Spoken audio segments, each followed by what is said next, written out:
kemungkinan besar di sini adalah akibat kekerasan tumpul, ada hal yang bukan sifatnya tajam yang mengenai kepala ini. Memang proses penegakan hukum jangan terlalu banyak memforsir waktu dan stamina untuk menguber pengakuan, untuk mencari keterangan. Karena kemungkinan berubah-ubahnya sangat besar. Jadi pada orang-orang yang berprofesi sebagai dokter forensik, termasuk Dr. Budi Suhendar, sebetulnya saya sangat mengandalkan bahwa kasus ini bisa terungkap secara lebih terang benar. Tajam, di situ kan bisa tusuk, betul, bisa gores, betul, bisa apa lagi ya? Bacok. Betul. Tapi tetap samanya ada, tandanya ciri adalah utamanya adalah tepinya rata. Tepinya rata. Bisa ada sudut lancip, ya kan? Dan juga tidak terdapat jembatan jaringan kalau itu tajam. Barang bukti sperma itu dicari dulu nih, ada di mana, gitu ya kan? Atau masih bisa diperiksa atau tidak? Syukur-syukur masih bisa diperiksa. Insya Allah mudah-mudahan dari situ bisa terkuak siapa yang melakukan, setidaknya di antara sekian banyak yang kalau dianggap ada perkosaan bisa diketahui dan bisa memastikan.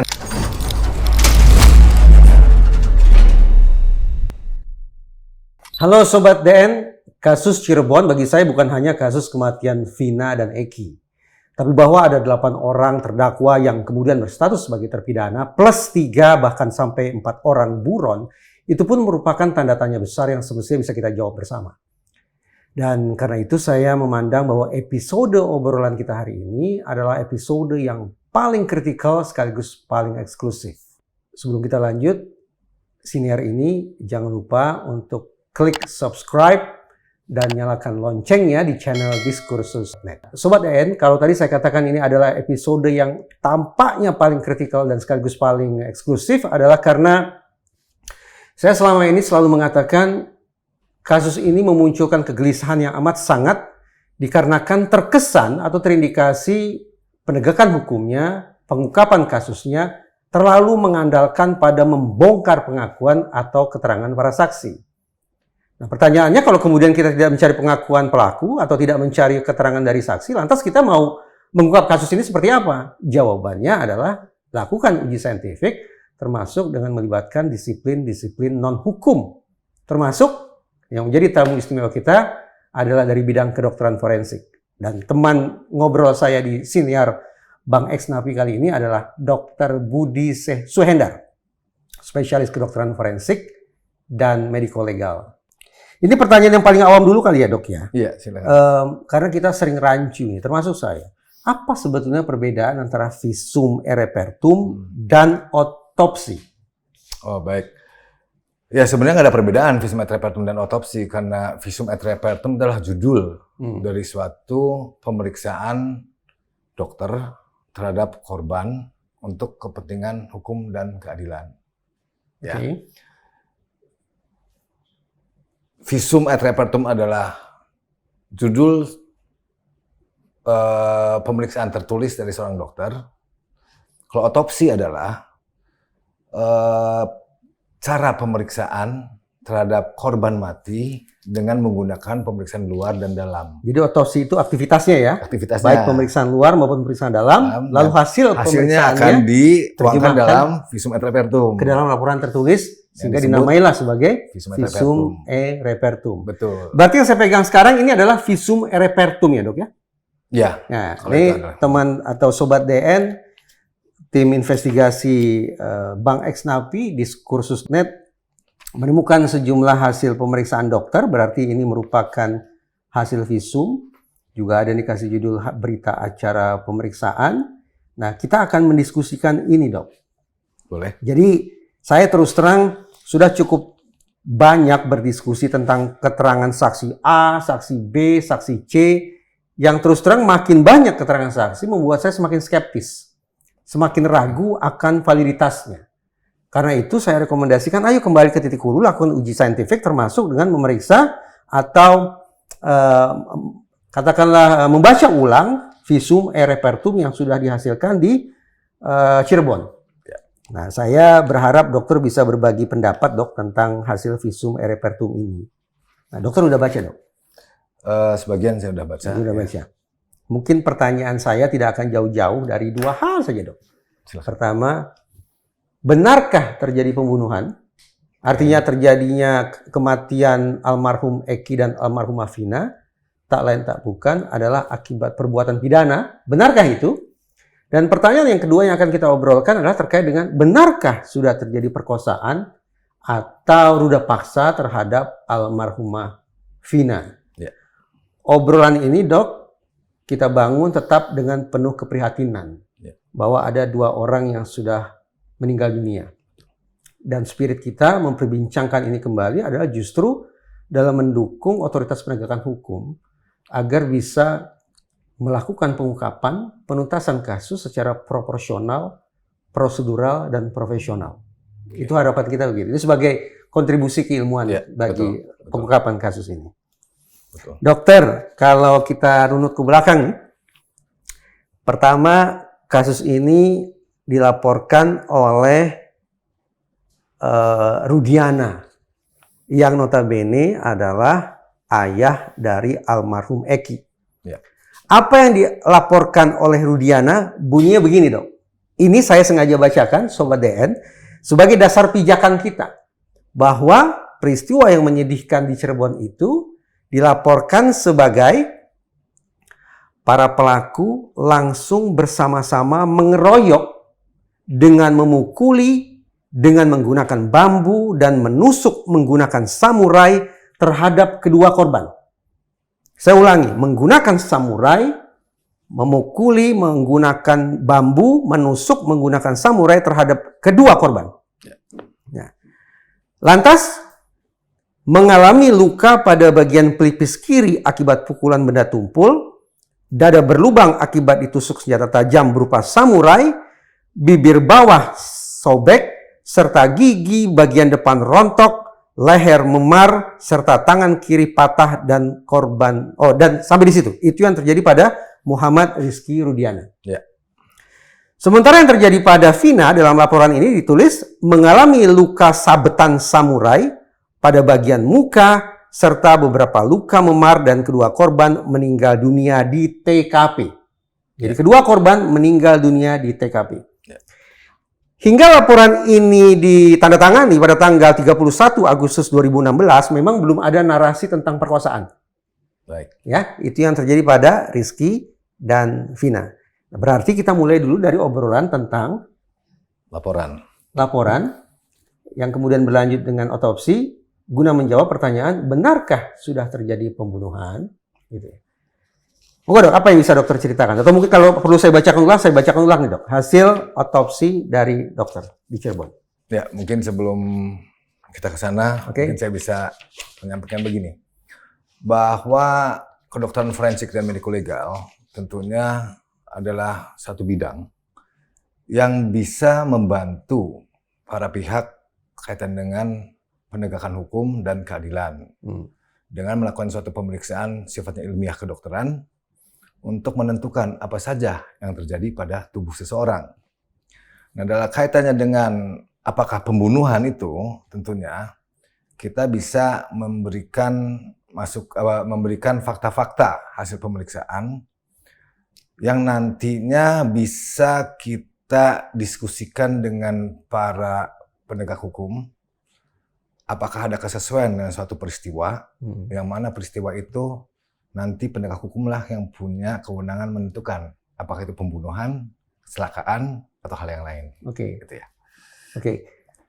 Uniknya ini bahwa di laporan Rudiana tanggal 31 Agustus ini dia sudah menguraikan atau mendeskripsikan kronologi peristiwa yang dia yakini sebagai penyebab kematian almarhum Eki dan almarhum Vina tanggal 31 Agustus.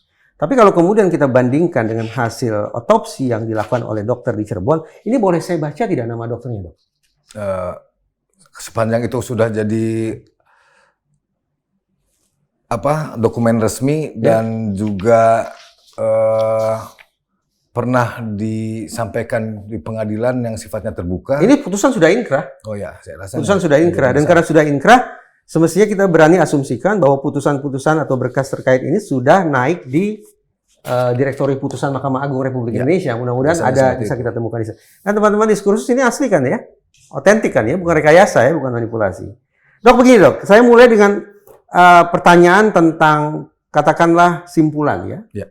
Simpulan cara kematian yang dialami oleh jenazah Muhammad Rizky Rudiana berdasarkan hasil otopsi yang dilakukan oleh Andri Nur Rahman, dokter spesialis forensik. Bunyinya begini, Dok. Cara kematian yang dialami jenazah Muhammad Rizky Rudiana sesuai keahlian saya berdasarkan pemeriksaan otopsi yang meliputi pemeriksaan luar dan dalam adalah kematian tidak wajar dikarenakan ditemukan tanda-tanda trauma tumpul pada jenazah Muhammad Rizky Rudiana. Ya. Kematian tidak wajar itu maksudnya apa, Dok? Jadi kematian tidak wajar adalah kematian yang terjadi bukan karena proses penyakit. Misalnya ada orang meninggal di area publik gitu ya kan, meninggal mendadak. Nah itu bisa masuk dalam kematian awalnya mati tidak wajar, makanya harus diperiksa. Jadi makanya mati tidak wajar dulu ya kan, karena itu di tempat yang tidak semestinya orang meninggal. Tidak wajar di situ serta-merta akan mengarahkan kita berpikir ini penyebabnya adalah peristiwa pidana. Oh tidak, belum tentu. Belum tentu kematian tidak wajar akibat tindak pidana, belum tentu. Belum tentu. Makanya harus ada dilakukan pemeriksaan. Ya, pemeriksaan untuk menentukan apakah kematian itu karena penyakit, sesuatu yang wajar, atau tadi itu karena di sini tidak wajar itu makanya disebutkan karena ada trauma. Iya, iya. Ada luka, ya, ada perlukaan. Luka itu bisa disebabkan oleh orang yang sengaja mengakibatkan luka kepada orang lain, atau orang ini mengalami kecelakaan dan berakibat mengalami perlukaan, gitu ya kan. Nah, kecelakaan sendiri masuk dalam kategori mati tidak wajar. Ya. Kecelakaan termasuk masuk dalam kategori mati tidak wajar. Dengan kata lain, terbuka ya ruang spekulasi. Ya. Bahwa kematian tidak wajar yang dialami oleh almarhum Eki bisa saja diakibatkan oleh sebuah tindak pidana, bisa. Tapi juga bisa akibat perbuatan bukan pidana. Bisa. Oke. Itu terbuka jadi kan. Iya, iya. Ya. Yang jelas ditemukan tanda-tanda trauma tumpul. Ya, itu yang mengakibatkan ketidakwajaran dari kematian itu. Saya bisa bacakan nih, Dok, rincian kondisi korban, kondisi almarhum Eki saya bisa bacakan. Nanti kalau dokter merasa butuh saya akan bacakan. Ya. Tapi per detik ini yang saya katakan terus terang, kenapa ada perbedaan antara visum et repertum dengan berkas hukum yang ada pada kasus ini? Contohnya begini, tadi saya sudah bacakan di laporan bahwa almarhum Eki ini dari sekian banyak luka yang dialami juga mengalami dadanya berlubang akibat ditusuk senjata tajam berupa samurai. Ya. Di berkas hukum yang lain, saya juga temukan informasi bahwa almarhum meninggal dengan 2 luka tusukan. Samurai panjang, samurai pendek. Berarti kita bayangkan ada 2 lubang, maaf ini di tubuh almarhum Eki. Tapi ketika kemudian hasil otopsi menyimpulkan bahwa kematian tidak wajar itu dikarenakan tanda-tanda trauma tumpul, kekontrasan ini apa yang bisa saya pahami sebagai awam? Ya, disinilah pentingnya, bisa saya sampaikan, disinilah pentingnya bukti ilmiah dari satu pemeriksaan kedokteran forensik dalam hal membantu penegak hukum untuk bisa nanti diantaranya merekonstruksi peristiwa. Misalnya ada pengakuan saksi-saksi begini, gitu kan. Fakta temuan pada tubuh korban adalah ini, itu fakta. Karena itu dilakukan pemeriksaan secara ilmiah dan memiliki standar tentunya ya. Dan nanti perlu disandingkan pengakuan dengan fakta ini, ada kesesuaian tidak? Apabila tidak ada kesesuaian, mungkin di situ ada entah itu lupa, entah itu memang sengaja diucap, ya kan? Atau hal yang lain. Kemungkinan rekayasa juga ada? Ya kalau mungkin, ya namanya kemungkinan sih bisa aja ya. Kemungkinan ya. Tapi makanya saya ingin menekankan di sini, fakta temuan kedokteran forensik menjadi pilar. Tapi kan dua-duanya kan sebetulnya punya otoritas ya menurut saya, Dok. Di satu sisi ada otoritas kedokteran forensik yang sudah melakukan otopsi. Hasil kerjanya dirumuskan, diformulasikan dalam visum et repertum. Punya otoritas dong di sana. Betul. Tapi kan saya juga tidak bisa menomorduakan aparat penegak hukum. Ketika mereka menyusun BAP, bahkan sampai kemudian hakim memutus bahwa sudah terjadi pembunuhan, luka tusuk misalnya, lantas ada dua otoritas yang bertolak belakang satu sama lain. Cara saya selaku awam bagaimana? Menyikapinya itu seperti apa? Saya harus lebih percaya pada yang mana? Ya, sebenarnya mudah sih. Yaitu? Pada fakta yang bisa dibuktikan secara ilmiah. Kalau saya bilang di sini, kalau saya bilang ada luka pada tubuh seseorang, Ya. buktinya luka itu apa? Pada saat diperiksa ada lukanya. Ada orang bilang, enggak, saya tidak melakukan pemukulan, tapi ternyata ada luka. Ada saksi yang menyaksikan dia melakukan pemukulan, misalnya, atau apa, gitu kan. Dan hasilnya adalah luka terbuka akibat kekerasan tumpul, misalnya kan. Dan saksi menyaksikan bahwa dia menggunakan tangannya, gitu ya. Si pelaku menyangkal, gitu ya kan. Tapi ada dua, sesuatu yang sinkron di sini. Ada luka akibat kekerasan tumpul, ada kesaksian bahwa dia menggunakan tangan. Kesaksian ini bisa saja menjadi lemah kalau nggak ada ini. Gitu.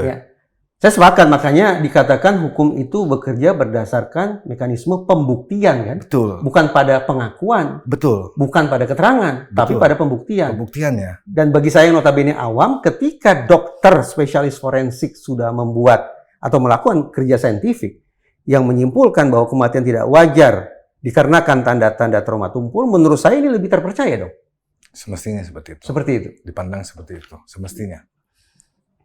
Sepanjang dokter bekerja di bidang kedokteran forensik dan mediko-legal, pernah tidak ditemukan kasus-kasus lain ketidaksinkronan, katakanlah demikian, antara visum et repertum dengan berkas yang dihasilkan oleh otoritas penegakan hukum?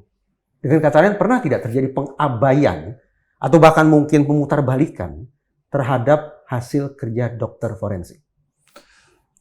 Dari apa yang saya jalani sampai saat ini di tempat kerja saya, saya belum menemukan hal tersebut. Pengabaian ya, khususnya tadi pengabaian keterangan kita bahwa keterangan itu diabaikan. Dalam proses penyelidikan maupun penyidikan sampai misalnya di pengadilan. Tapi ada kesan kalau waktu di pengadilan misalnya ya, saya pernah di pengadilan memberikan keterangan ahli pada saat itu untuk kepentingan terdakwa, ya ada kesan, benar bahasanya ada cuman kesan bahwa pada posisi seperti itu keterangan ahli sepertinya kurang diberikan penghargaan, apresiasi setara dengan apabila kita duduk saat kita berada pada posisi ahli yang didatangkan oleh jaksa, gitu kan, seperti itu. Jadi seolah ada perbedaan apresiasi di ruang sidang ya, kesannya di ruang sidang ketika ahli dihadirkan oleh terdakwa dengan ahli didatangkan oleh jaksa itu beda penyikapannya, kesannya penyikapannya itu berbeda. Sebetulnya mirip dok, dulu ya sekitar 100 tahun lalu ketika psikologi forensik baru muncul, itu juga dicatat itu bahwa ruang hukum itu, ruang penegakan hukum, ruang persidangan itu eksklusif bagi para sarjana hukum. Sehingga kalau saya dramatisasi, seolah-olah terjadi perbincangan begini. Ini siapa nih? Ini sarjana apa ini? Ini ruang mulia bagi para sarjana hukum. Psikologi tidak tahu apa-apa tentang hukum. Jadi silakan angkat kaki. Kurang lebih seperti itulah. Kesannya. Sampai kemudian terbukalah pemikiran otoritas penegakan hukum bahwa disiplin non-hukum pun sesungguhnya bisa berkontribusi bagi proses penegakan hukum. Dan keadilan yang penting. Dan pencapaian keadilan. Nah, lagi dok ya saya tanya dok. Karena kemudian ada dua kalimat yang kontras satu sama lain, kedokteran forensik simpulkan tanda trauma tumpul, tapi di berkas-berkas hukum lain termasuk di laporan Rudiana mengatakan adanya luka akibat senjata tajam, maka boleh dong kita dalami lebih lanjut ya. Misalnya begini, kalau di laporan dikatakan bahwa Eki dan Vina meninggal di TKP, padahal di berkas yang lain dinyatakan bahwa Vina di TKP, artinya di jembatan itu masih dalam kondisi bernyawa, bahkan sampai ke rumah sakit pun masih bernyawa, kita mau bagaimana? Kita mau memunculkan keyakinan pada yang mana? Ya tentunya keterangan yang diberikan oleh orang yang melakukan pemeriksaan secara ilmiah terkait dengan kondisi para korban itu. Ya, misalnya tadi sampaikan apakah yang bersangkutan datang ke rumah sakit dalam keadaan meninggal atau masih dalam keadaan hidup, ya kan? Tentunya di dalam rumah sakit kan ada dokter yang memeriksa, ya. Tentunya dokter akan mengetahui apakah itu DOA. DOA itu adalah death on arrival, meninggal ya, saat tiba, datang, ya kan? Atau masih hidup, ya, tapi dalam kondisi kritis misalnya gitu ya. Dan itu ada catatan medisnya. Dan biasanya sih para teman-teman penyidik juga akan melakukan BAP ya terhadap teman-teman dokter ya yang melakukan pemeriksaan. Kalau kemudian kematian tidak wajarnya kembali kita yakini sebagai akibat trauma tumpul ini jenisnya yang mana? Pemukulan, kepala terbentur benda keras, atau lain? Ya, trauma tumpul itu kesimpulan untuk sesuatu yang lebih luas gitu ya kan. Jadi di dalamnya adalah semua jenis luka yang terkait dengan yang memiliki ciri-ciri, sifat dan pola kekerasan tumpul, ya, bukan benda tumpul ya, kekerasan tumpul. Jadi ciri-cirinya misalnya kalau ada memar, berarti ada sesuatu yang mengenai permukaan kulit dengan satu kekuatan tertentu yang merusak atau mengakibatkan pembuluh darah di dalam kulit itu pecah sehingga muncullah memar. Sekarang begini dok, ini saya bacakan lagi ya. Apakah saudara, maksudnya adalah dokter forensik yang melakukan otopsi ini, apakah saudara bisa menyimpulkan penyebab kematian dengan data berikut ini? Pada mayat laki-laki berusia sekitar 16 tahun ini, tampak mayat dalam kondisi membusuk, terdapat tanda-tanda trauma tumpul pada kepala berupa patah tulang atap tengkorak bagian depan dan belakang, patah tulang dasar tengkorak, patah tulang rahang atas, dan patah tulang rahang bawah yang dapat mengakibatkan kematian. Oke, satu poin ya. Poin yang kedua. Terdapat tanda-tanda trauma tumpul berupa patah tulang pada tulang lengan atas kanan, tulang hasta kanan, dan tulang pengumpil kanan, luka terbuka pada dahi kiri, mata kaki kanan bagian dalam, dan tungkai bawah kiri. Luka lecet pada mata kaki kiri bagian luar hingga punggung kaki kiri, serta resapan darah pada bawah kulit dada. Ya. Bagi saya yang awam nih dok, ini sangat deskriptif, sangat rinci. Ya. Tapi tetap bagi saya belum terjawab. Ya. Jadi sebetulnya kondisi luka sedemikian rupa ini adalah akibat tindak pidana atau non pidana. Itu belum terjawab bagi saya. Ya. Kalau dokter punya pendapat bagaimana? Ya, pendapat saya yang dimaksud dokter pembuat visum ini ya terkait dengan hasil visumnya adalah ini kan kaitannya dengan sebab mati ya. Sebab mati ada urutannya. Jadi yang kemungkinan di sini adalah urutannya adalah pada kekerasan tumpul yang terjadi pada kepala yang mengakibatkan patahnya tulang tengkorak sampai pada dasar tulang tengkorak itu ya. Apakah itu pidana atau bukan ya? Tentunya perlu kita ketahui luka ini diakibatkan oleh apa atau dan bagaimana itu disebabkannya. Kalau saya katakan akibat samurai misalnya. Akibat samurai misalnya ya. Akibat samurai. Samurai adalah senjata tajam. Berarti bisa kita asumsikan apabila mengenai tubuh akan mengakibatkan suatu jenis kerusakan yang kita sebut sebagai luka akibat kekerasan tajam. Ciri-cirinya apa? Tentunya ada ciri-ciri pada kulitnya yang sesuai dengan kekerasan tajam itu dan juga pada tulangnya. Pada tulangnya. Ya. Kalau dokternya menyampaikan bahwa patah tulang seperti ini, ya, ini kemungkinan ya, saya tidak melihat barang buktinya yang lain ya. Seperti ini kemungkinan besar di sini adalah akibat kekerasan tumpul, ada hal yang bukan sifatnya tajam yang mengenai kepala ini. Oke. Kalau dikatakan akibat pemukulan, kayu kah itu, bambu kah itu, bisa? Bisa. Bisa. Bisa. Berarti almarhum Eki bisa saja meninggal akibat luka pukulan dengan menggunakan bambu kah itu, atau dengan kayu kah itu. Betul. Namun tetap simpulannya adalah trauma tumpul. Betul. Padahal di putusan dikatakan samurai panjang, samurai pendek, tusuk.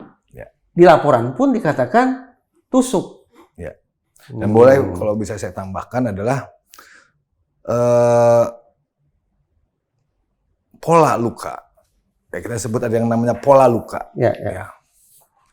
Pola luka atau patah tulang pada ada polanya, ya.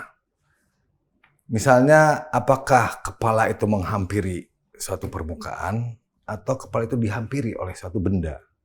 Itu akan Kepala berbeda. menghampiri suatu permukaan. Jadi kepalanya yang bergerak ke permukaan. Kan? Seperti kecelakaan misalnya. Seperti kecelakaan misalnya. Okay. Atau kepalanya dihampiri suatu benda. Itu juga akan memiliki pola dan ciri yang berbeda. Tertentu, gitu ya kan? Tertentu. Dan tentunya ini perlu dianalisis. Dari situ kelihatan tidak? Apakah korban ini yang mendekat misalnya ke kayu atau bambu? Ataukah justru kayu atau bambu yang mendekat kepada Nah, kalau di sini belum terlihat. Di situ belum terlihat? Belum terlihat. Nah, ini biasanya kalau itu di BAP bisa diperdalam. Misalnya kan, apakah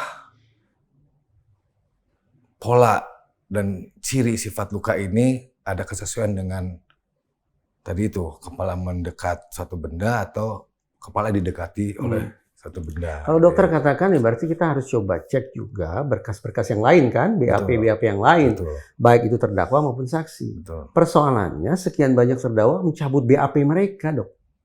Bahkan ada satu nama yang disebut-sebut katakanlah sebagai saksi kunci yang namanya Liga Akbar.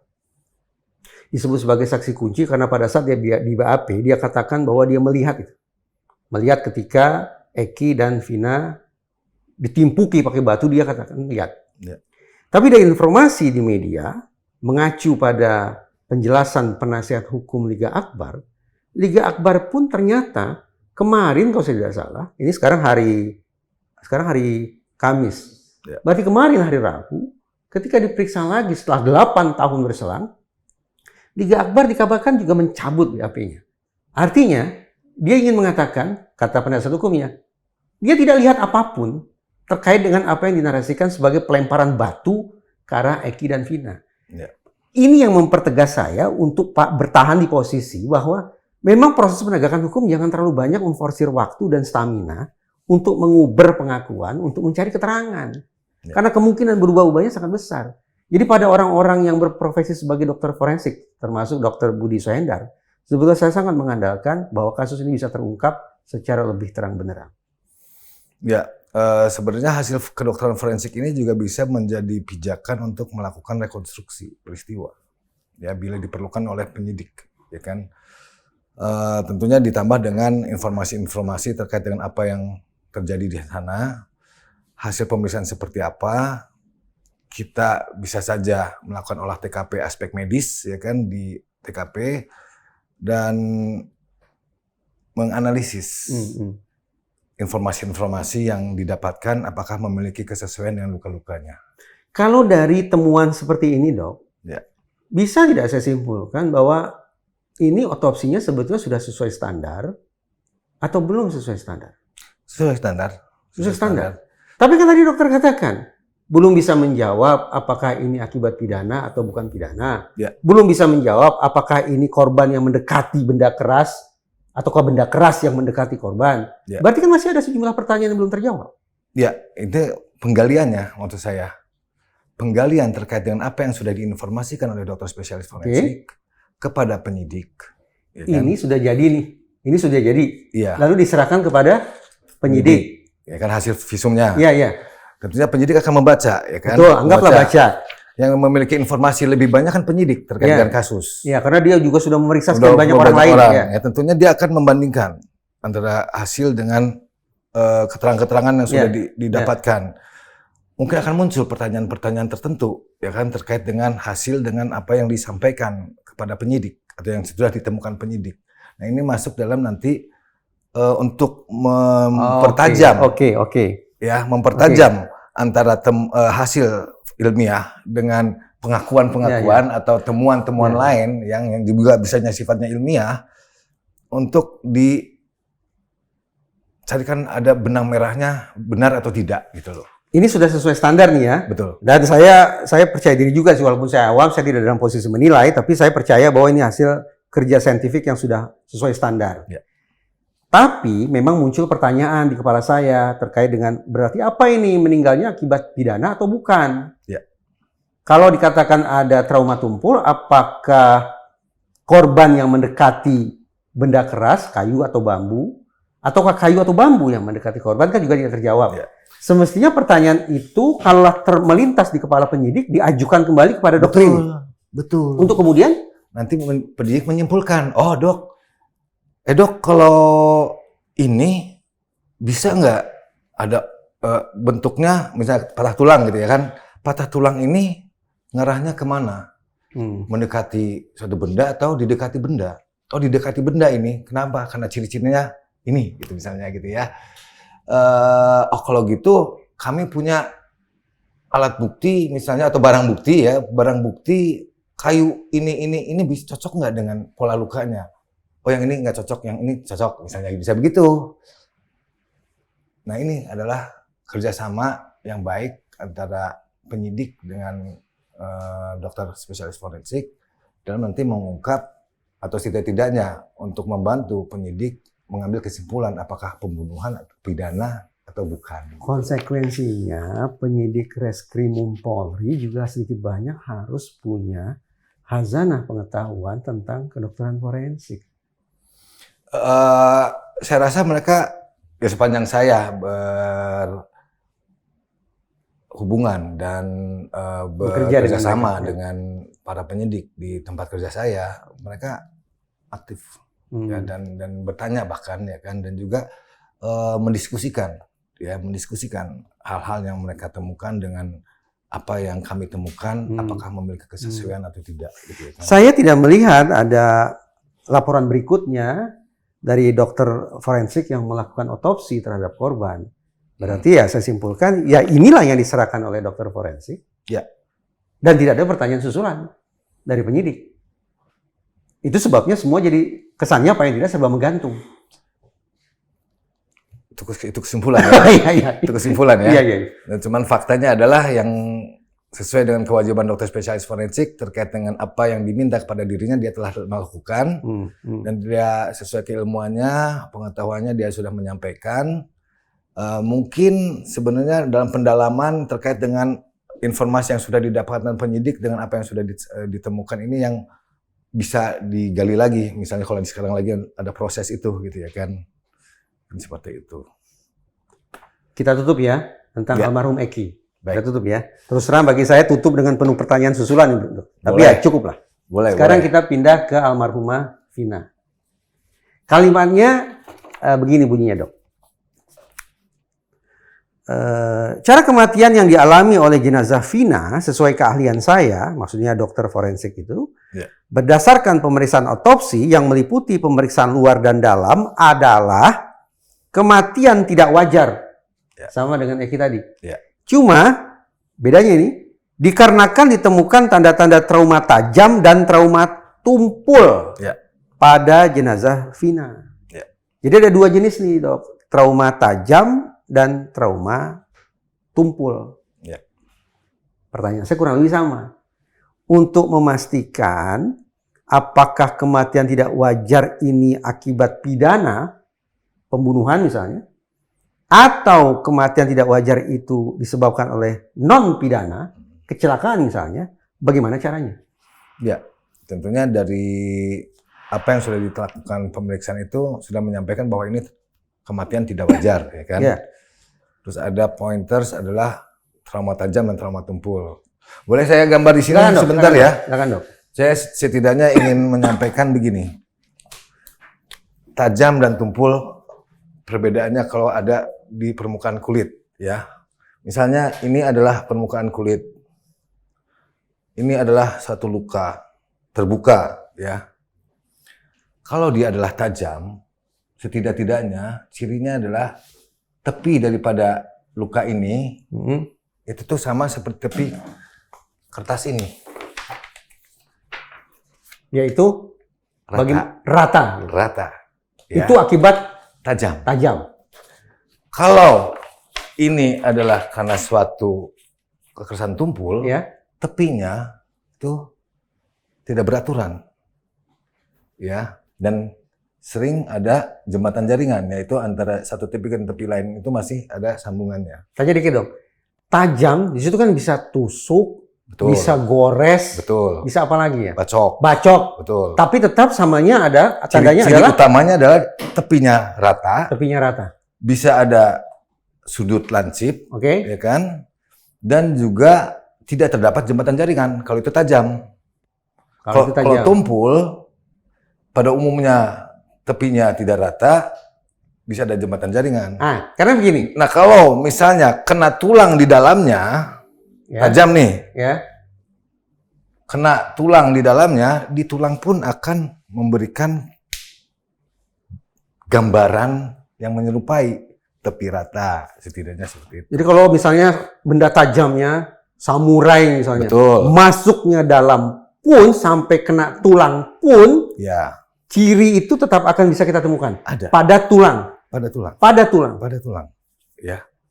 Nah, pada tulang pun kalau ini adalah tumpul, kesan tumpul, akan juga mengakibatkan atau setidaknya mendapatkan gambaran seperti itu.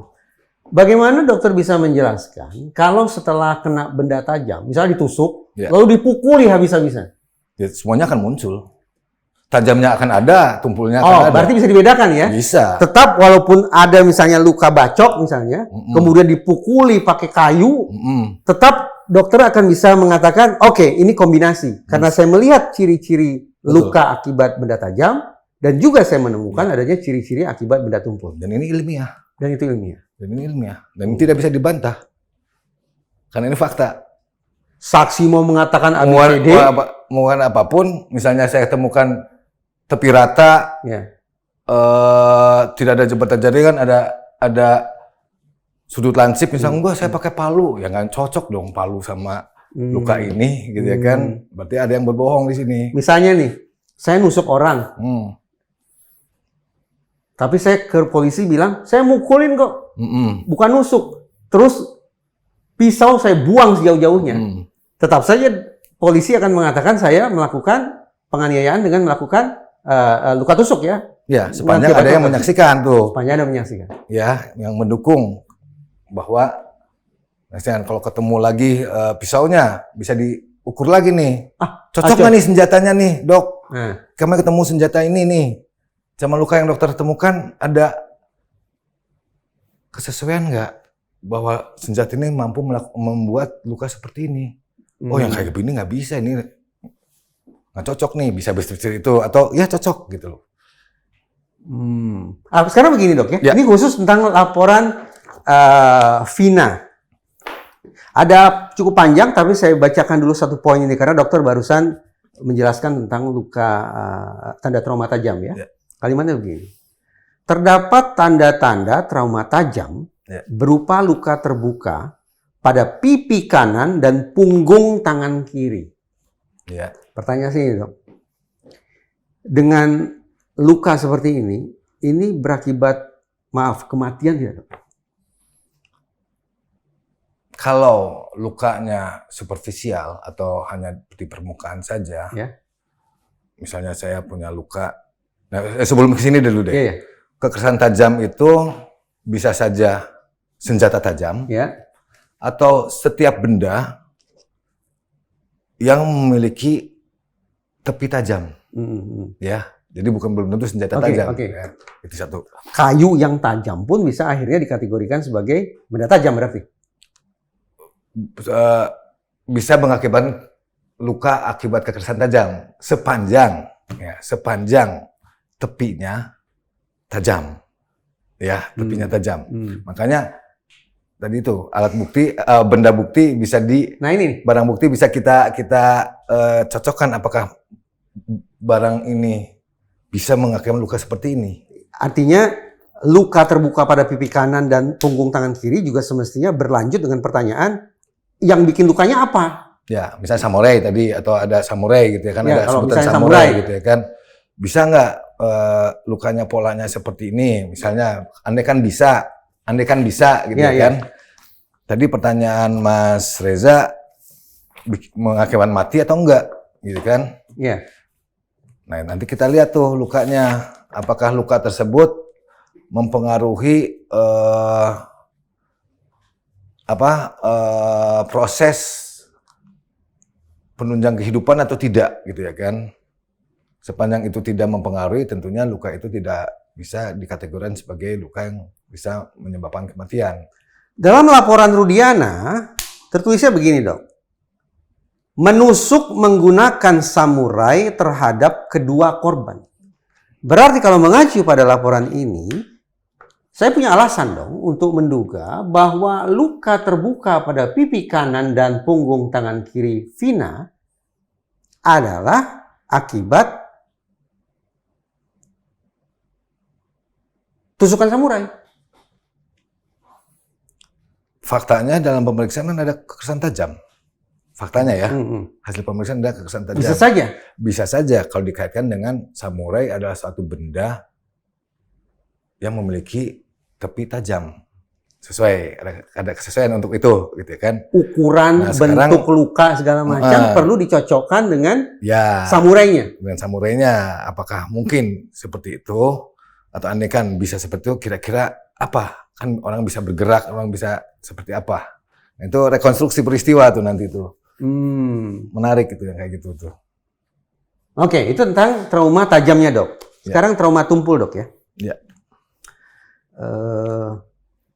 Pada mayat perempuan berusia sekitar 16 tahun ini, tampak mayat sudah membusuk, terdapat tanda-tanda trauma tumpul pada kepala, yang ditandai patah tulang atap tengkorak dan tulang rahang bawah, dan trauma tumpul pada paha kanan dan tungkai bawah kanan, yang ditandai luka terbuka pada tungkai bawah kanan, patah tulang paha kanan, dan patah tulang kering kanan yang dapat mengakibatkan pendarahan yang secara bersama maupun masing-masing dapat mengakibatkan kematian.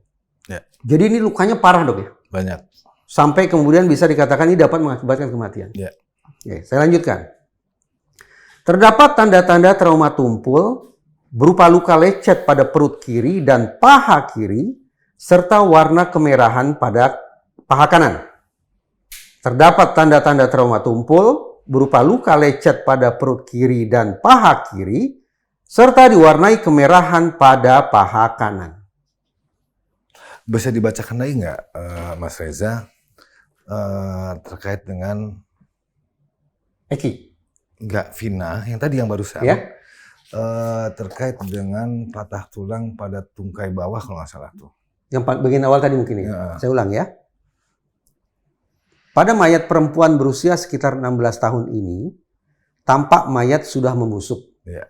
Terdapat tanda-tanda trauma tumpul pada kepala yang ditandai patah tulang atap tengkorak dan tulang rahang bawah. Dan trauma tumpul pada paha kanan dan tungkai bawah kanan yang ditandai luka terbuka pada tungkai bawah kanan, patah tulang paha kanan, dan patah tulang kering kanan yang dapat mengakibatkan pendarahan yang secara bersama-sama maupun masing-masing dapat mengakibatkan kematian. Ya.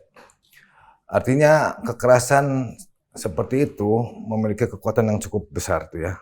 Untuk mengatakan bahwa sampai ini kepalanya dahsyat ya, parah ya berarti. Seperti itu ya, patahnya sampai kepada tungkainya pun patah, berarti ada kekuatan yang besar yang mengakibatkan seperti itu. Nah, kekuatannya diukur nih. Dan setidak-tidaknya kita bisa perkirakan kerusakan seperti ini kekuatannya kurang lebih seperti apa. Gitu kan. Belum paham saya. Maksudnya gini. Dengan kondisi seperti ini bisa dikatakan kekuatannya seperti apa? Misalnya ini tulang nih misalnya ya. Iya ya. Kalau saya gini kan nggak apa-apa kan? Betul. Ya tetap kan? utuh. Tetap utuh ya. Ya. entah saya pakai benda yang lebih berat dan saya pukul, coel gitu ya kan. Wih, berarti ini yang melakukan ini ada kekuatan dan dengan menggunakan sebenda yang cukup berat, gitu ya kan, dengan ini. Kekuatan yang lebih berat ini bisa pecah. Sama, tulang juga seperti itu. Dari kerusakan yang terjadi pada tulang, kita bisa memperkirakan setidaknya kekuatannya seperti apa. Nah, benda yang barang buktinya apa? Ada kesesuaian nggak dengan kerusakan yang ada? Ya, jejaknya atau ciri-cirinya sesuai apa enggak? Gitu ya. Maksud saya gini, sehingga rekonstruksi peristiwa itu bisa dilakukan, ya, untuk menjawab berbagai macam pertanyaan yang mungkin muncul di kepala Mas Reza ini. Nah, ini pada saat rekonstruksi, dokter perlu datang ke TKP? Bisa datang dan sangat terbuka untuk datang apabila dipanggil tentunya. Kalau tidak dipanggil? Ya kita kan nggak bisa maksa untuk harus datang ke sana. Oke, berarti tergantung pada penyidiknya seperti apa. Jadi ada beberapa kasus yang juga pernah saya tangani, memang kita diminta untuk hadir, untuk menilai, dan untuk setidaknya nanti memberikan analisis terkait dengan suatu peristiwa yang mereka ingin tetapkan apakah ini kecelakaan atau pembunuhan gitu kan. Nah, apa yang kita bisa sajikan terkait dengan analisis kita ini bisa sangat bermanfaat. Berapa orang yang memukuli, siapa, pakai apa, dan seterusnya itu juga bisa terjawab nggak, Dok? Mungkin untuk berapa orang nggak terlalu ya, untuk berapa orang, tapi bahwa kekerasannya apa saja, berulang, kekuatannya besar atau tidak, ya kan, dan mungkin benda yang digunakan ada kecocokan atau tidak dengan barang bukti yang ditemukan misalnya ya. Jadi sekali lagi nih, dengan kombinasi trauma tajam dan trauma tumpul semacam ini, kendati bisa mengakibatkan kematian, karena tertulis di sini, baik secara terpisah maupun secara bersama-sama, itu bisa mengakibatkan kematian, tetap belum bisa disimpulkan apakah kematian ini merupakan akibat pidana atau bukan pidana. Ya, dari visum, hasil visum ini belum bisa disimpulkan, makanya perlu pendalaman. Ya, dari hasil visum nih, pendalaman nih, karena kan dokter pada saat melakukan pemeriksaan dia mungkin nggak punya informasi-informasi lain, hanya apa yang ada di hadapannya dia. Ya, bisa tidak begini? Jadi misalnya jenazah dibawa ke dokter untuk diotopsi, penyidik mengatakan, dok, ini terindikasi akibat pembunuhan. Bisa tidak ada komunikasi seperti itu dengan dokter? Bisa. Dan itu biasa kita lakukan kalau di tempat kerja saya. Dengan komunikasi seperti itu, apa yang akan dilakukan oleh dokter forensik? Misalnya, saya akan tanya, Pak, ada informasi apa terkait dengan peristiwa? Ya kan, peristiwanya gini. Ya, atau informasinya yang dia punya adalah ini saja, gitu ya kan? Oh baik. Saya lakukan pemeriksaan, ya kan, dari pemeriksaan ini berdasarkan juga dengan informasi yang ini kita lakukan analisis, ya kan. Nah nanti penyidik bisa memberikan kesimpulan, oh dok kalau begini ini bisa masuk pembunuhan ya dok. Oh ya bisa, gitu ya kan, seperti itu. Setelah berapa lama itu jasad masih bisa diperiksa sedemikian jauh dok? Jadi misalnya meninggal hari ini, berapa hari atau berapa minggu berselang masih bisa dilakukan otopsi sampai serinci itu? Ya tentu sampai khususnya kalau untuk luka ya, sampai lukanya masih bisa kelihatan itu bisa. Kalau untuk lamanya tergantung proses cepatnya pembusukan ya. Jadi seperti ini nih, rata sama tidak rata. Kalau dia udah busuk nanti setelah dikubur udah lakukan pembusukan ini udah bisa berubah. Oh berarti tergantung tanah juga ya? Iya. Tergantung kondisi tanah juga ya, tidak hanya tergantung kondisi jasad ya? Proses pembusukan kan tergantung di tanahnya. Oke. Alhasil, kalau misalnya peristiwa berlangsung pada tanggal 27 Agustus, kemudian gali kubur dan otopsi dilakukan pada tanggal 2 September, secara umum hitung-hitungan di atas kertas semestinya masih bisa dong. Masih bisa. Dilakukan pemeriksaan secara lebih detail, secara lebih rinci. Bisa. Untuk memastikan kematian tidak wajarnya akibat pidana atau selain pidana. 27, berarti berapa hari itu? Kurang lebih 5 hari, 6 hari. Bisa. Ya, masih dekat itu. Masih bisa ya? Oke, kita sudah bicara tentang benarkah terjadi pembunuhan? Ya, biarlah Sobat DN sendiri yang menyimpulkan dari obrolan kita ini, Dok ya. Ya. Nah, sekarang saya masuk ke pertanyaan kedua nih. Benarkah terjadi perkosaan? Dok, percayalah Dok. Kalau memang terjadi kekerasan seksual, terjadi perkosaan, posisi saya mungkin lebih keras daripada undang-undang, Dok. Kalau undang-undang penghapusan kekerasan seksual, itu masih bicara tentang rehabilitasi lah, segala macam. Bagi saya, Dok, nauzubillah min dzalik, kalau perkosaan terjadi, bagi saya nggak ada kisah, Dok. Hukum mati. Hukum mati. Apalagi kalau dilakukan beramai-ramai, Dok. Nggak ada kisah bagi saya. Hukum mati. Nggak ada rehabilitasi. Segala macam nggak ada. Nggak ada. Saya tutup diskusi tentang itu. Nah, ini untuk mempertegas, Dok, bahwa saya tuh marah setengah mati ketika pertama kali menyimak pemberitaan tentang kejadian Cirebon ini. Tapi ketika saya mencoba untuk baca sekian banyak dokumen, kemudian bertukar pikiran dengan pihak-pihak terkait, muncullah pertanyaan kedua itu. Benarkah terjadi perkosaan? Karena kalau memang terjadi perkosaan, apalagi dilakukan secara beramai-ramai, saya akan berteriak senyaring-nyaringnya agar para pelaku tidak hanya dihukum seumur hidup, tapi hukuman mati itu menurut saya kalau terjadi perkosaan. Nah, sekarang mari kita cek. Dan saya minta pendapat dokter. Benarkah terjadi perkosaan? Sayang beribu sayang, Dok, Sobat DN, ini informasi tentang katakanlah tanda-tanda kekerasan seksual itu, narasi tentang kekerasan seksual itu sangat minim. Kalimatnya begini. Ini pada almarhumah ya. Ini nggak apa-apa kan dibacakan, Dok? Tadi yang penting ini udah disajikan di satu peradilan dan ada keputusan inkrah dan harusnya kan bisa dibaca oleh publik ya, dibaca oleh. Dan pengadilannya itu kan juga terbuka kan? Informasi dari penasihat hukum nih, Dok, tertutup kecuali hanya pada sesi pembacaan putusan atau semacam itu. Jadi saya terus terang pun agak kaget ketika penasihat hukum mengatakan berlangsung secara tertutup. Tapi itu soal lain lah ya. Nah, saya kembali ke masalah tentang narasi kekerasan seksual. Dilakukan pemeriksaan pada bagian apus lubang kemaluan dan anus. Ini udah benar ya, Dok ya? Itu yang harus dilakukan. Untuk mengetahui adanya kekerasan seksual, lakukan pemeriksaan pada bagian apus lubang kemaluan dan anus. Bacanya begini. Pada sediaan apus lubang kemaluan, ditemukan sperma. Poin berikutnya, pada sediaan apus lubang anus tidak ditemukan sperma. Perkosaan bukan? Makna daripada hasil pemeriksaan itu yang tertulis tadi adalah telah terjadi persetubuhan. Ya. Karena apa? Kenapa kita bisa bilang persetubuhan atau makna dari itu adalah telah terjadi persetubuhan? Karena ada sperma di dalam liang vagina. Atau bisa saja dimasukkan tanpa ada persetubuhan. Kenapa? Bisa dimasukkan tanpa persetubuhan kan? Apa spermanya? Iya. Spermanya. Maaf, bisa saja kan, Dok?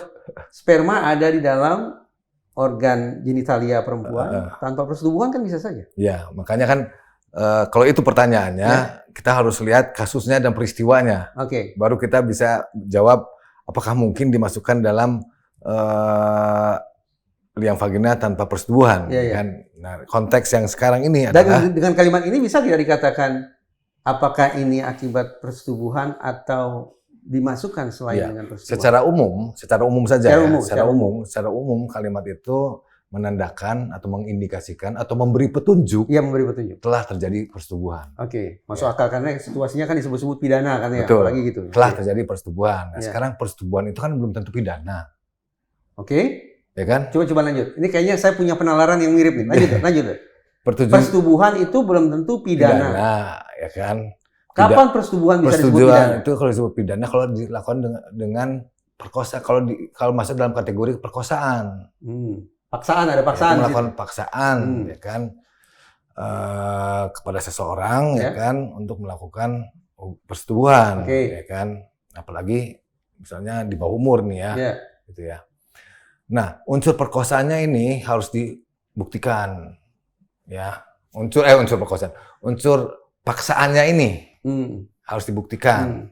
Ya, setidaknya ada bukti yang mengindikasikan atau memberi petunjuk adanya paksaan. Selanjutnya, dari sperma itu sendiri, apakah sperma ini bisa bermanfaat untuk bisa menunjuk siapa yang melakukan persetubuhan. Sebentar. Sebelum bicara tentang siapa, fokusnya adalah apakah terjadi kekerasan seksual atau tidak. Kan begitu ya?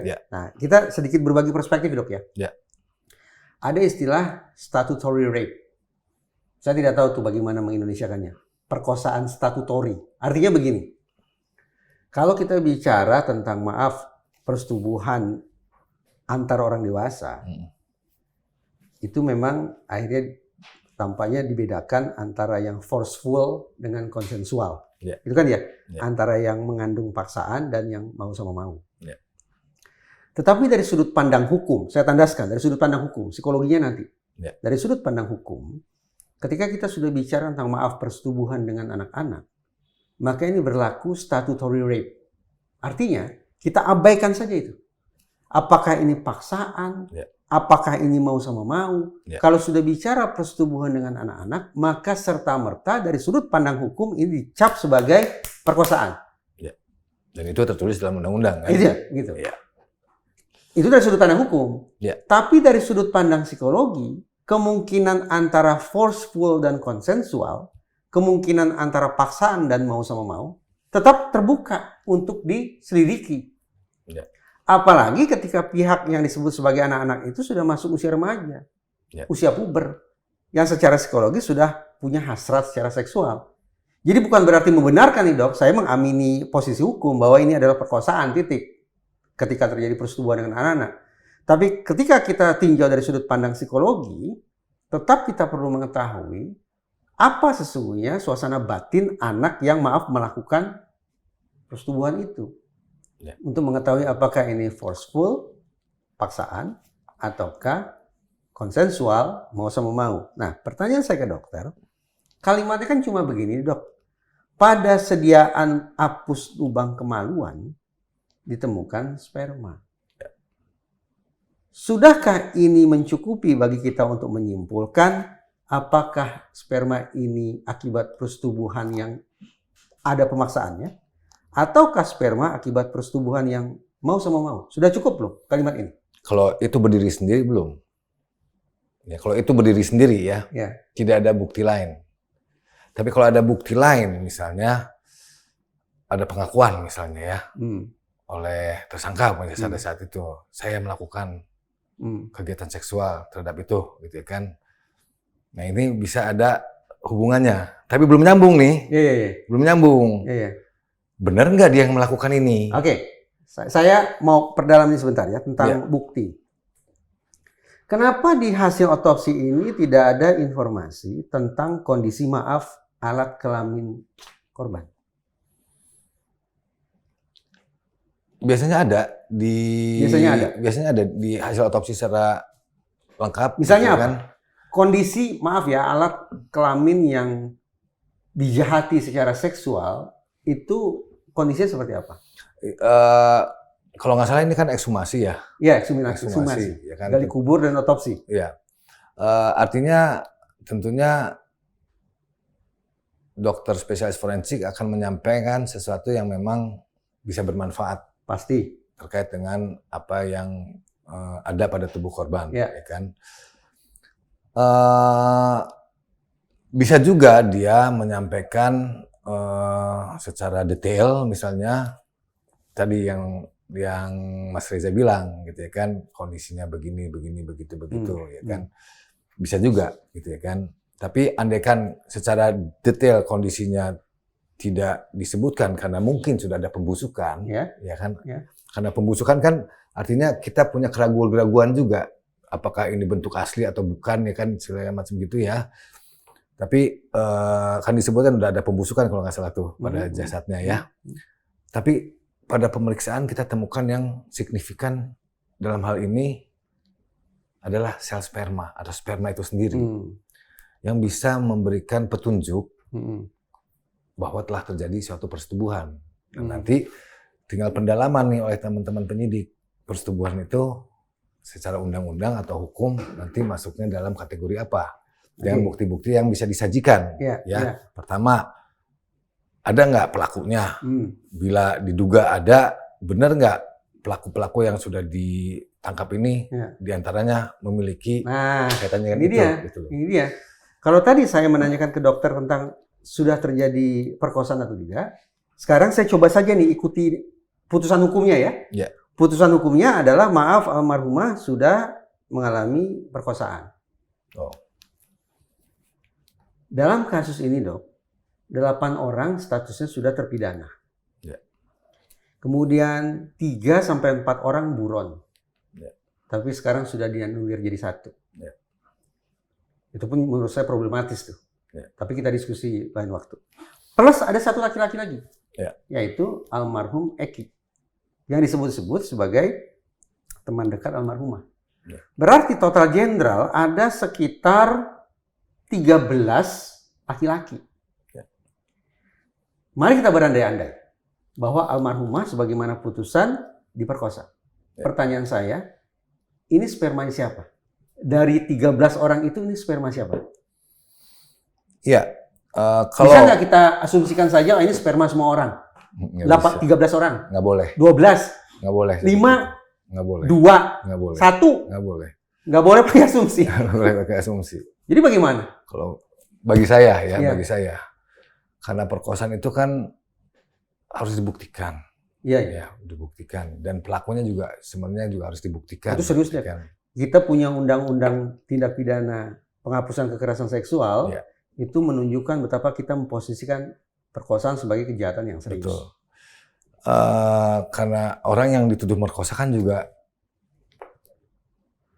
ancaman hukumannya kan juga nggak ringan. Pasti kan. Jadi kita harus berhati-hati menyampaikan orang melakukan perkosaan, gitu ya kan. Nah sekarang kita punya barang bukti sperma, ya. Ada baiknya ini ditindaklanjuti dengan pemeriksaan lanjutan, yaitu untuk mengetahui siapa pemilik spermanya. Caranya dengan pemeriksaan DNA. Kalau diperiksa sekarang, padahal ini peristiwa 8 tahun lalu, awet tidak sperma itu? Sepanjang dilakukan penyimpanan dengan cukup baik atau setidak-tidaknya tidak ada hal yang merusak sel itu, saya rasa masih bisa. Jadi kalau sperma yang ditemukan 8 tahun lalu itu disimpan di tempat yang baik, gitu, yang khusus, maka walaupun 8 tahun berselang, dokter masih bisa melakukan uji DNA. Bisa. Terhadap sperma itu? Bisa. Sepanjang, ya makanya harus dilakukan pemeriksaan dulu nih ya. Kita ketemu. Yang penting, barang bukti sperma itu dicari dulu nih. Ada di mana, gitu ya kan. Atau masih bisa diperiksa atau tidak. Syukur-syukur masih bisa diperiksa. Insya Allah, mudah-mudahan dari situ bisa terkuak siapa yang melakukan. Setidaknya di antara sekian banyak yang kalau dianggap ada perkosaan bisa diketahui dan bisa memastikan justru. Memastikan. Pertama dengan pengakuan yang ada gitu ya kan, bahwa posisinya di waktu itu jadi terdakwa misalnya kan, dan juga mengakui ada di BAP juga pernah mengakui dan ternyata ada spermanya di situ, ya ada kecocokan lah gitu, setidaknya seperti itu. Tapi kan pengakuan bisa berubah-ubah. Simpelnya itu. Saya bisa saja menyangkal, maaf ya, saya tidak memerkosa. Atau sebaliknya, saya bisa mengaku-ngaku. Misalnya kalau saya melindungi teman saya nih, maaf ya misalnya memerkosa teman saya. Tapi karena saya peduli pada dia, lalu saya mengaku-ngaku, saya kok yang memperkosa. Nggak bisa. Kalau karena bukti ilmiahnya menunjukkan, ilmiah ya, dan tidak akan bisa dibantah. Tidak akan bisa terbantahkan sepanjang tidak ada bukti ilmiah lain yang bisa membantah ini. Jadi dengan lanjut. Kalau ini adalah bukti ilmiah bahwa ada sperma ini adalah milik si A, ya kan, dan berada pada alat kelamin si B, artinya si A telah melakukan persetubuhan minimal identik melakukan persetubuhan terhadap si B. Walaupun si A menyangkal, ini bisa gugur secara otomatis dengan pembuktian saintifik ini, gitu ya. Tinggal persetubuhannya masuk kategori perkosaan atau tidak, gitu kan, gitu loh. Kalaupun terjawab, oh ini ternyata DNA sperma ini sama dengan DNA si B misalnya, pertanyaan berikutnya tetap harus, apakah ini akibat persetubuhan yang mau sama mau, ataukah akibat persetubuhan yang ada unsur paksaan dalam kurung pidana. Betul. Kita tidak bisa berharap bahwa di dalam makam itu ada sperma yang tertinggal, jejaknya tidak mungkin setelah 8 tahun. Mungkin kemungkinan itu sangat kecil ya. Sangat kecil. Sangat kecil. Oke dok. Bisa sampai tidak ada gitu. 8 tahun ya. Terus terang obrolannya tidak memuaskan. Ya. Tidak memuaskan karena praktis pertanyaan saya, benarkah terjadi pembunuhan dan benarkah terjadi perkosaan, tidak definitif terjawab dalam berkas-berkas yang ada di media. Ya, sebenarnya ini berkas-berkas ini harusnya diuji atau setidaknya di pengadilan itu. Pendalamannya kan sebenarnya di pengadilan. Apa-apa yang belum terungkap di visum, di BAP, ya kan, itu kan di pengadilan. Poin bagus. Jadi pengadilannya harusnya lebih jeli, rinci, cermat. Oke. Ya, tentunya kalau ini jadi polemik ya saya tidak ingin masuk ke situ. Tapi bukti-bukti ini tentunya bisa diuji di pengadilan, bisa diperdalam di pengadilan oleh semua pihak yang menguji itu. Gitu ya. Terima kasih ya dok ya. Sama-sama. Sobat DN, di dunia yudisial ada istilah efficacy norm, norma efficacy. Norma ini untuk menunjukkan bahwa salah satu hal yang bisa dilakukan untuk menakar kualitas kerja yudisial adalah dengan mengecek berkas kembali. Seberapa jauh otoritas penegakan hukum memberikan perhatian terhadap para ahli non-hukum. Siniar kita cukup sampai di sini. Mudah-mudahan kita bisa diskusi lagi tentang kasus Vina, Eki, dan 8 orang terpidana plus 3 orang DPO pada siniar berikutnya. Sobat DN, jangan lupa untuk share dan komentar di video ini. Juga jangan lupa untuk saksikan siniar lain di Diskursus.net, yaitu Mimbar Bebas dan Open Minded. Tabik.